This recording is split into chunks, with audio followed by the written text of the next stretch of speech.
ሰበር ዜና ከደብረ ታቦር እና በደብረ ታቦር ዙሪያ ባሉ ግንባሮች እንዲሁም በተለያዩ ግንባሮች አሉ። እጅግ ወገን የሚኮራበት ወገን የተደመመበት ጠላት ደግሞ አንገቱን የተደፋበት የተደመሰሰበት አውደ ውጊያ ታላቁ በዓለም ላይ እጅግ አስፈሪ የሚባለው የከተማ ውጊያን በሚገርም ብቃት በመወጣት የምር ፋኖ እጅግ አስደማሚ ስራ እየሰራ ነው። በሁሉም የአማራ ክልል ከተሞች ቢያንስ ከ10 በላይ ድሮኖች በከተማዋ እያንዣበቡ የተለያዩ ቅንቡላዎችን እየጣሉ ነው። ነገር ግን ንቅንቅ ወይ ፍንክች የአባቱ ልጅ ያሳምነው ልጅ የሜጀር ጄኔራል ውባንታ ባተ ልጅ የተራራው ራስ ጉና የከተማ ውጊያ ስፔሻሊስቶቹ ጠላትን አርበድብደው 3 ድሽቃ የማረኩት ተራራው ራስ ጉና ጀግኖቹ እየተሳተፉበት ነው ያሉት። በዚህ ውጊያ የውባንታ ባተ አንደኛ ኮር በዚህ ውጊያ በተለያዩ ግንባሮች ከአለምበር ከወረታ እስከ ደብረ ታቦር ያለውን ቀጠና በመሸፈን እስከ ባህር ዳር ድረስ ያለውን ቀጠና በመሸፈን በጠላት ላይ በጣም ከፍተኛ የሆነ ድል እየተደረገ ነው። ወገን በጣም እጅግ አስገራሚ 4 ኪሎን በርቀት የምታዩ ሰዎች መነጽራችሁን አስተካክሉ። 4 ኪሎን በቅርበት አስቡት፣ በቅርበት እዩ። ዘሼ ቢሮዎች አገልግሎት መስጠት አቁመዋል። በሁሉም አካባቢ ሁሉም ጓዝ ጥቅለላ ላይ ነው። ሁሉም አይኖች ሁሉ ወደ አዲስ አበባ ሆነዋል። ለማምለጥ ወደ አዲስ አበባ ማለት ነው። ወደ አዲስ አበባ ለመሸሽ እንግዲህ ሁሉም ማለት ይቻላል እንግዲህ የአብይ ካድሬዎች የአብይ ተላላኪዎች ሁሉም ወደ 4 ኪሎ ነው አይናቸው ያለ ጀሮአቸው፣ ምንም ሌላ ነገር የሚሰሙት ነገር የለም። እዚህ ጋር እያዩት ነገር ያለው በጣም ከባድ ነው። በባህር ዳር ዙሪያ እንደምታዩት ከአንዳሳ ጀምሮ ጭስ አባይ የባህር ዳር ዙሪያ ወረዳዎች ሁሉ በፋኖ ቁጥጥር ስር ገብተዋል። ከሐሙሲት ጎምባት በሙሉ በባህር ዳር ዙሪያ ያሉ ወረዳዎች በአብዛኛዎች በፋኖ ቁጥጥር ስር ገብተዋልና በጣም እጅግ ውጥረት ነግሷል። ባህር ዳር ከተማ ላይ፣ ጎንደር ከተማ ላይ፣ በሁሉም ትልልቅ ከተሞች በጣም ውጥረት ነግሷል።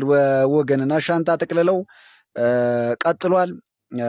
በጣም ከባድ ነው። እስኪ ሁሉንም አብረን የምናየው ይሆናል። ሰላማችሁ ይብዛ። እታባ ምን ይሻ ጉድ ፈላ 10 ሺህ ብር ሲያዲ ነው።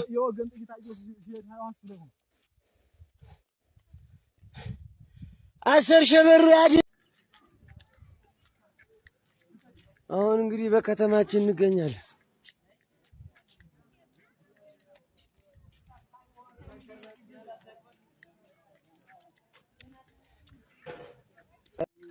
አማራ በመተኮስ በመማረክ ነው የሚታወቀው። አሁን ደግሞ አንዳንድ ሌቦች ወጥተው እጅ በመስጠት ያው ስማችን የሚያረክሱት አሉ። ይኸው እንዴ ነው የበልጽግናውን እንዴ ነው የምናከስረው። ግን አንዳንዶች እጅ በመስጠት አማራ ነን የምትሉ አማራ እንዳልሆናችሁ ማንኛውም ማህበረሰብ ያውቃችኋል። ምድረ ሌባ ውረድ።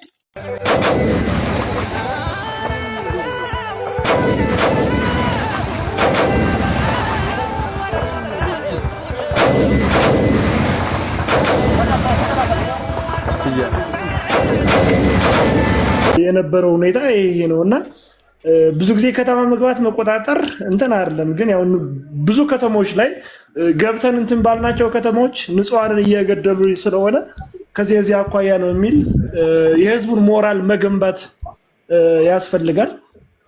በተለይ ደግሞ አሁን ላይ ከወትሮ ለየት ባለ መንገድ አሁን ስርዓቱ ሙሉ በሙሉ ነው እንግዲህ አብይ አህመድ በሰጠው ትዕዛዝ መሰረት በርካታ ጄኔራሎች መስጊድ የለ ቤተክርስቲያን የሚባል ነገር የለም፣ አማራ የሆነ በሙሉ አጥፉ ምቱ ስለተባለ እነዚህ ሰብሰብ በበርካታው ቅድመቴም እንደምትለው እንደነበረ መሰባሰብን እንዲቀንሱ ማድረግ ነው።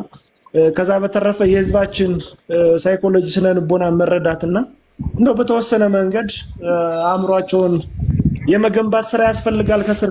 ከዚህ ውጪ ወንድሞቻችን ናቸው። በአንድም ይሁን በሌላ መንገድ እንግዲህ የሰው ልጅ እስከሚገባው ድረስ ማስረዳት መገንባት ያስፈልጋል። ምንም ገዳይ ቢሆኑም ስርዓቱ የሚፈልገው ያው እርስ በርስ እንድንጫረስ ነው። ጥሏቸው ነው የሚሄድ እያየናቸውም ስለሆነ ማለት ነው።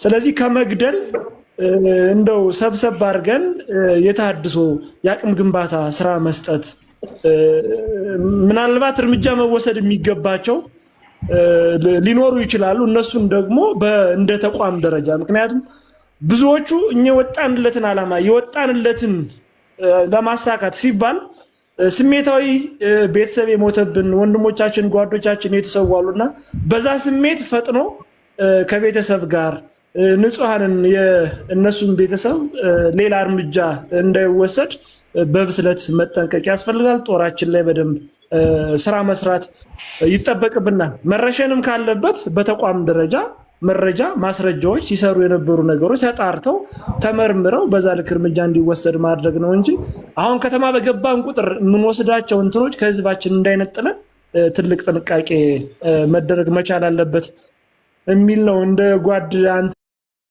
ባለበት ቀጠና ያሉትን በዛ መልኩ መልክቶች እንዲተላለፉ ይደረግ ነው። በርቱን፣ በርታ፣ እያሸነፍን ነው፣ እናሸንፋለን። ወንድም አለም በቅርብ ቀን ነው በጥሙ የሚተካለው ዘና ብላ ከዚህ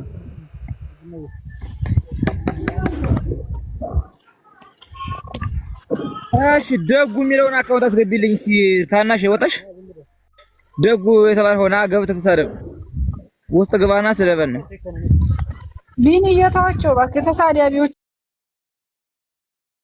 ጭናት አስገባ። መከላከያዎች ጋር ምንም ብሽሽቅ አያስፈልግም። እኔ በጣም ነው የሚጨንቁኝና ምንም ከእውቀትም ነፃ ናቸው። ዝም ብለው ባሉባልታ እየተነዱ የመጡ ናቸውና እነሱ ጋር ጊዜያችሁን ባታጠፉ ደስ ይለኛል። ምክንያቱም ለመረዳትም አይፈልጉም።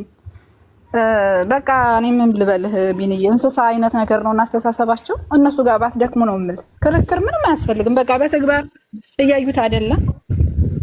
እና ሌላ ደግሞ ቢኒዬ ዛሬ ወላሂ በጣም ያሳዘነኝ ነገር ልንገርህ። ለምን ታዝኛለሽ እንዲያትለኝና በውስጥ የሆነ ወንድማችን አድማ በታኞች በጣም ውጊያ ላይ እየተሰዉ በጣም ብዙ ናቸውና እየቀበሯቸው እያለም ፋኖች እውነት ለመናገር ያደረጉት ካልሲ እግራቸው ላይ እየተበጣጠሰ ነው።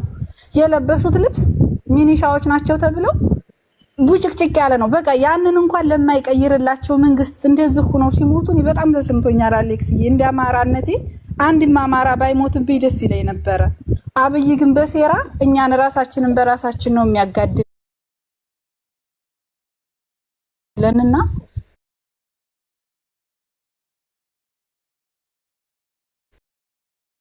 ግዴታ ውጊያ ላይ ያው መሞት ያለ ነው። ግን አንተ የለበሱት ልብስ ድሪቶ ታውቃለህ ወንድሜ? ድሪቶ በቃ እንደዛ ሆኖ ነው እንደሚታገሉላ አብይ። ቆይ ደሞዛቸው እንኳን አይሰጣቸው እና በጣም ያሳዝናል። እስኪ ሌሎቻችሁ አውሩ ነው ተላርጋቡን ጭንቅላቴን አሞኛል ዛሬ ምር